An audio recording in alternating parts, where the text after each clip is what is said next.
येईल त्यावेळेला आम्ही साधारणतः एनडीए म्हणून 180 जागांच्या आसपास असू। ठीक आहे, म्हणजे तुम्हाला वाटतं की अजून 20 जागा एनडीएच्या पारड्यात पडतील आणखी? नक्की नक्की नक्की आम्ही 180च्या आसपास नक्की असू। ठीक आहे ठीक आहे। प्रशांत जगताप, तुम्हाला पटतोय का गणेश खणकर यांनी जो त्यांचा अंदाज वर्तवलाय? त्यांचं एस्टिमेट आहे 180 जागांचं, वाटतं तुम्हाला एनडीए जाईल? अजून 161 आहे त्यांचं एस्टिमेट 200 पण असू शकतं, पण या संदर्भामध्ये निश्चित का माझा स्वतःचा अंदाज असा आहे की आता साधारणतः एका मतदारसंघात ज्या काही मशीन असतात त्याच्यातला हा चौथा राऊंड संपत आलाय। साधारणतः काही मतदारसंघांमध्ये 22 ते 25 राऊंड होत असतात, त्याच्यामुळे हा 1/3 नाही का राऊंड संपत आल्याचा हा एकूणच कल आहे। अजूनही नाही का 2/3 जे काही राऊंड आहेत ते शिल्लक आहे असं मला वाटतं। पण ह्या सगळं होत असताना मला खात्री की ज्या पद्धतीने श्री राहुलजी गांधी यांच्या सभा रॅलीचा जो काही प्रतिसाद मिळत होता, एकूणच बिहारी जनतेच्या ज्या काही जनभावना होत्या त्या निश्चित या ठिकाणी या सरकारच्या विद्यमान सरकारच्या विरोधात होतात। पण हे होत असताना आत्ताचा निकाल हा आमच्यासाठी अनपेक्षित आहे, पण ते होत असताना म्हणजे पहिला जो टप्पा आता किंवा एकूणच या पहिल्या राऊंडमध्ये जो काही निकाल येतोय तो आमच्यासाठी नाही का या ठिकाणी अनपेक्षित आहे। पण मला खात्री आहे की साधारण 12:30-1 पर्यंत याचा एकूणच नाही का पूर्ण कल आल्यानंतर किंवा एकूण पूर्ण नाही का या संदर्भातले राऊंड संपत आल्यानंतर खऱ्या अर्थाने निकाल येईल। मला अजूनही खात्री वाटते की या संदर्भामध्ये खूप चांगल्या पद्धतीने या ठिकाणी आरजेडी असेल किंवा काँग्रेस पक्ष त्या ठिकाणी दमदार पुनरागमन करेल। आताचा निकाल हा पहिल्या राऊंड मध्ये जरी दिसत असला तरी तो फायनल नाही असं म्हणजे थेट होणार।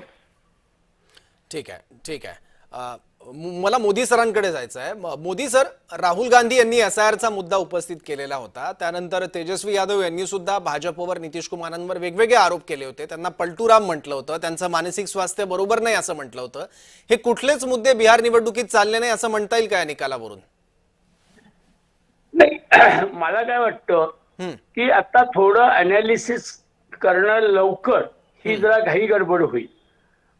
कोणत्याही निवडणुकीमध्ये दोन्ही पक्षांकडनं वेगवेगळे मुद्दे मांडले जातात, टीका टिप्पणी तर होतच असते, पण त्या टीका टिप्पणीचा मतदारांच्यावर किती परिणाम होतो हे सगळ्या रिझल्ट आल्यानंतरच आपल्याला कळू शकेल।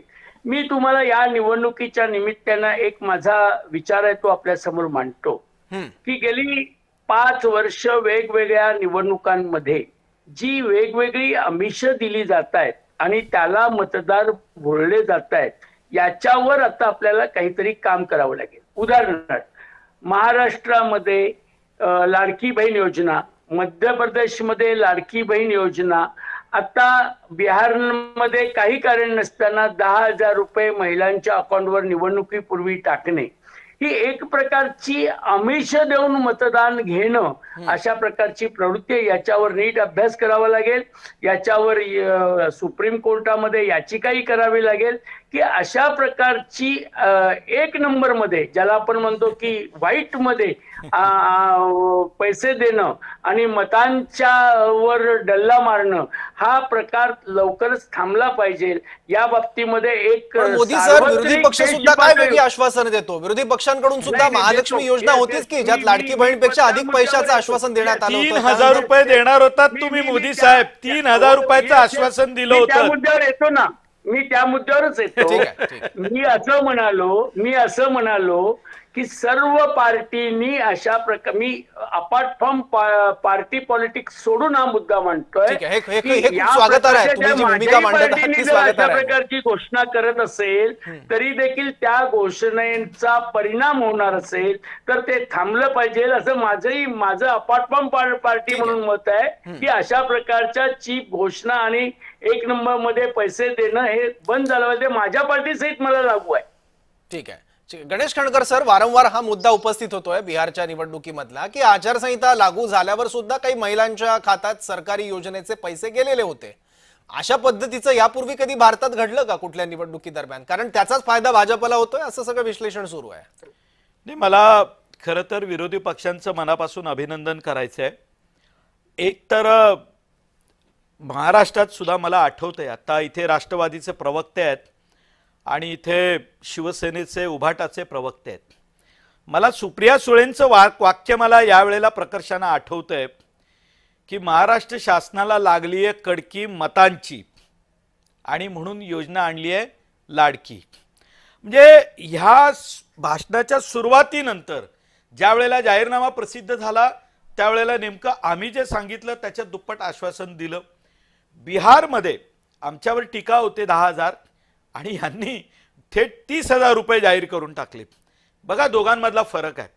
एक, आम्ही जे सांगतोय त्याच्या दुप्पट तुम्ही सांगताय, जनता तुमच्यावर विश्वास ठेवायला तयार नाही.